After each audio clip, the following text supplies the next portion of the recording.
I imagine folks saw this while we were gone, but I want to make sure that you did, if you did not.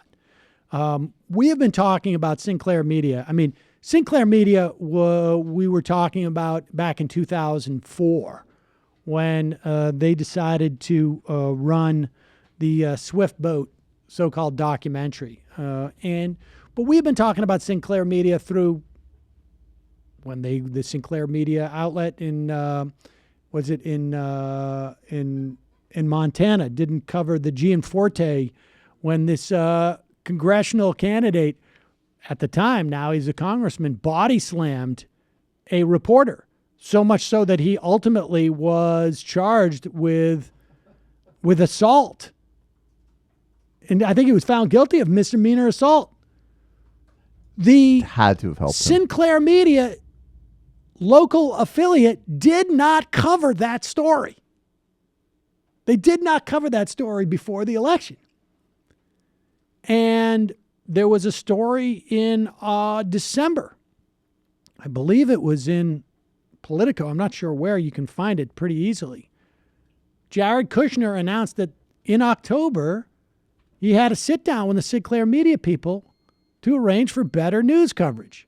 Well, by December, they were already talking about the FCC providing Sinclair a waiver that would allow them to hold something like 78, maybe 80% clearance in 80% of the markets across the country for their TV stations, which is about 40% more than is traditionally allowed through some type of loophole with the UHF. We've done multiple interviews about this. And they're the ones who hired Boris Epstein. Here is an example of what is problematic. And the key here is that these are local stations where people presume they're getting local news. And you have people who live in these areas.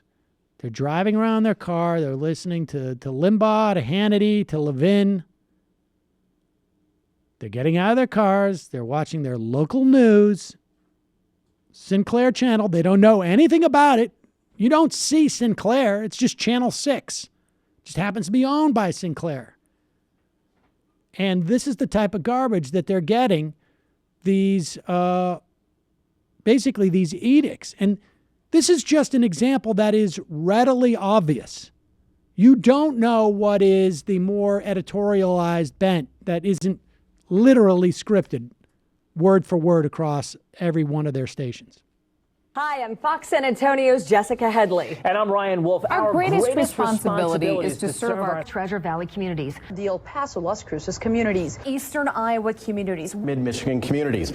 We are extremely proud of the quality, balanced journalism that CBS 4 News produces. But we are concerned about troubling trend of irresponsible, one-sided news stories plaguing our country. The sharing of biased and false news has become all too common on social media. More alarming, some media outlets publish these same fake stories without checking facts first. The sharing of biased and false news has become all too common on social media. More alarming, some media outlets publish these same fake stories without checking facts first. Unfortunately, some members of the media use their platforms to push their own personal bias and agenda to control exactly what people think. And this is extremely dangerous to our democracy. This is extremely dangerous to our democracy. This is extremely dangerous to our democracy. This is extremely dangerous to our democracy. This is extremely dangerous to our democracy. This is extremely dangerous to our democracy. This is extremely dangerous to our democracy. And there you go. This is extremely dangerous to our democracy. And yes, I would argue. Now, look, I guess, I mean, some people have been like, well, all they're doing is bemoaning fake news and claiming that unnamed individuals are up there poisoning the agenda with their own biased espousing. But this is basically a narrative that Donald Trump is pushing. And, oh, incidentally, after they give you this thing, Boris Epstein will come on. And as far as you know, Boris Epstein is just the guy on your local news. And he comes on and gives you Donald Trump's narrative, beginning, middle, and end. He's turning the swamp. He's doing things all over. Very energetic. Well, there's been a study that shows Sinclair has had a pronounced rightward effect on the broadcasts. And so while that's going on, they're doing this thing where we're the neutral arbiter that's just looking out for you. Of course. It's the same. It's the Fox News play, right? Yes, except for the difference is you can monitor Fox News. Right. You cannot monitor this. CNN's got some quotes, some anonymous quotes from news anchors who feel pretty uncomfortable doing this stuff. And also there's an op-ed on CNN about how anyone who's uncomfortable can talk to their coworkers and form a union or struggle collectively because there are laws protecting them. There was I forget, it was over the break, but some anchor at Sinclair off the record also said, like, you got to go after the regulators and, basically, like, don't just hate tweet me. Like, we don't want to do this stuff. Of course. I mean, the bottom line is not these anchors, and the bottom line is you got to push the FCC and your elected representatives to prevent the FCC from allowing them to merge with Tribune Media so that they don't have stations in 80% of the country. Yeah, but for the time being, all of these appointments are controlled by the Trump administration, right? So for the time being, what do we have? Well, I mean, the point of protesting for the FCC is not just also to stop this, but when Tim Kaine is our next president, he puts somebody in at the FCC, that this is on the list of things that need to be reversed. And you need to increase people's awareness of this. And the ways to do that is to protest against, the levers of power. Bill Stevenson from Iowa, Channel 13, is not going to, getting him to quit. It's all well and good, but that's not going to help anything. No, not just him. Everybody. Right. I mean, right now, we don't want to wait. We don't want to wait until we have better elected officials. Like, people can do this themselves, and they should.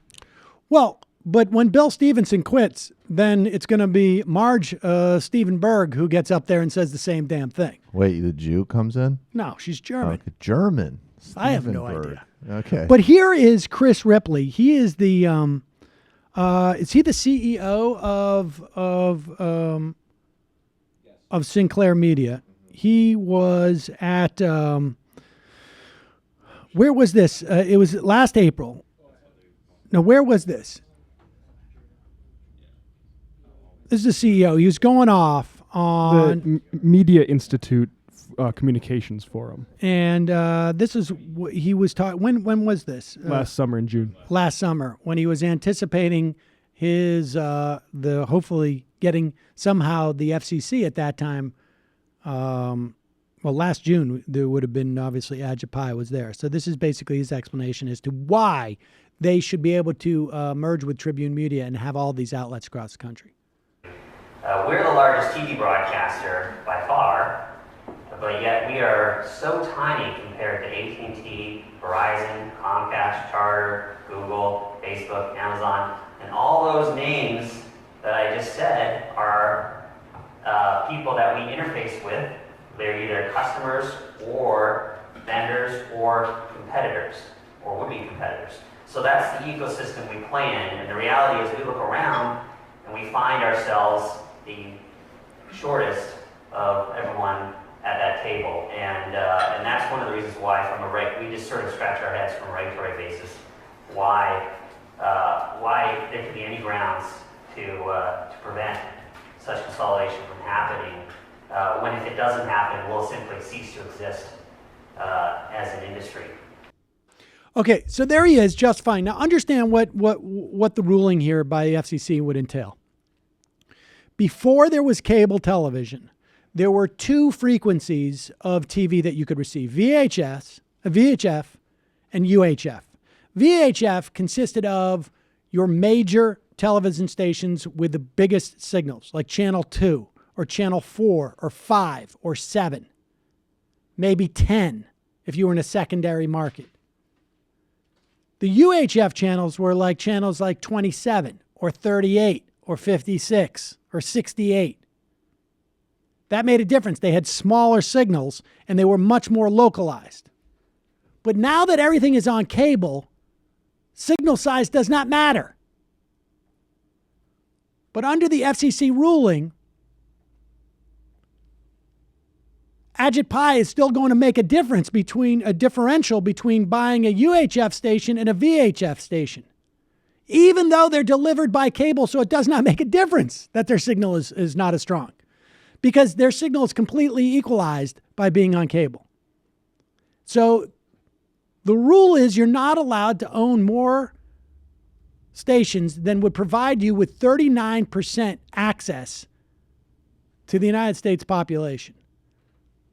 Ajit Pai is going to rule, essentially, that UHF doesn't count, and Sinclair is going to get 75%. And from Sinclair's perspective, it's why should we be inhibited from having this type of monopoly over local media when we're not nearly as big as Google and AT&T? When really the question should be, why shouldn't AT&T and Google be broken up, or Facebook be broken up? And this also gets to the problem with the way that we perceive monopoly and antitrust in this country. Because it's not just a question of, in a vacuum, what is the size of your company? It is, what is the impact on our democracy? To have stations that people think are local stations, basically with one editorial control that has nothing to do with your local station. In fact, Sinclair is also pushing another rule change, which would allow them to own local stations, but actually broadcast from a different area. Fake local stations. So, how much is there that we can do to stop this? In the short run, not a huge amount, but certainly educating people about it and sending your comments to the FCC can't hurt.